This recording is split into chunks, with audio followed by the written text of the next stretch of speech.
Coach, it seemed like special teams was the story of the game. Cincinnati had those 2 power play goals. Could you walk us through your adjustments going into the third?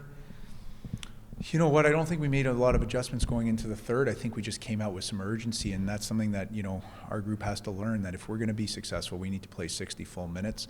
With regards to the special teams, Kressler made a couple of really nice plays out there. He's a heck of a hockey player. And then we just, we weren't able to adjust off of it. One, I thought Murray blocked, but it kind of blocked it, but then it still kept going. And the other one was, again, just a real good play by a real good player. So. What does it do to momentum when you have, a break in the play, like the fire alarm? I think that's a good question. We kind of took it as an opportunity. Like, you look at what happened in the Major League playoffs a couple of years ago when they had, some issue, and then they came back, they regrouped. So we went over some stuff that we wanted to do, and we took it as a positive and an opportunity to get our group, more dialed in for the last, call it 10 minutes of the game. You were obviously throwing a good pushback there, and with Yaniv getting pulled for the extra attacker, I mean, it seemed like the team left it all on the ice. But you talked about the full 60. It's either a good start or it's a full 60. It seems like it's one or the other. How do you find that full consistency from the team? Because, like you said, one of the magic wands was getting that good start, but it didn't come to fruition. Yeah, I think maybe that's part of the learning curve here.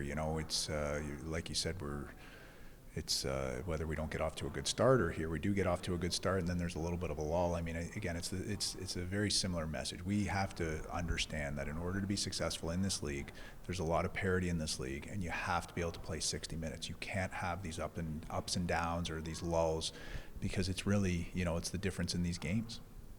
I got to ask you about Jason, and we've had a storyline about that yesterday, but today he wears the Bison jersey for the first time as a front office member. How big was he smiling before the game?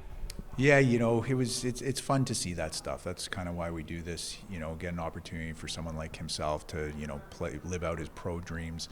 That's pretty cool, and, he'll be coming with us on the road tomorrow.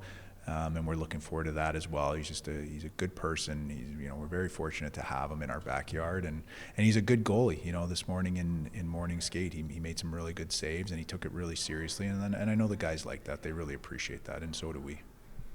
How do you plan around the roster changes that are happening? I mean, I know that's part and parcel of the ECHL, but how much of your day are you having to erase the board and start again?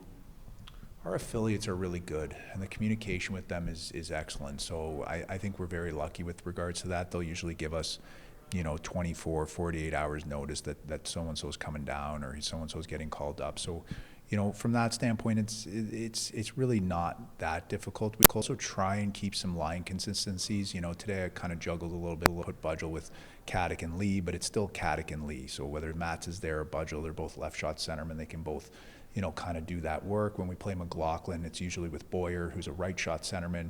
So now you got a righty passing to a lefty, and then whoever you put on that other side, as long as they're willing to go to the net front, you're probably in pretty good shape, right? So we do try, and even though if we juggle lines a little bit, it's very similar style of players that we try and insert into those roles. So we're trying to keep consistency with the lines. I think that's something that's really important. Obviously, as you've mentioned, it's difficult to do at this league, or at this level, but we do try and keep the same type of player with the same type of player. I hate to keep you for another question, but I've been meaning to ask you. Josh Boyer has been playing very well. He's been playing all facets of the game. You're putting him out there for faceoffs, and he's winning them. How big of an asset has he been for this, for an acquisition too? He's been incredible. He was captain at St. Lawrence in the NCAA.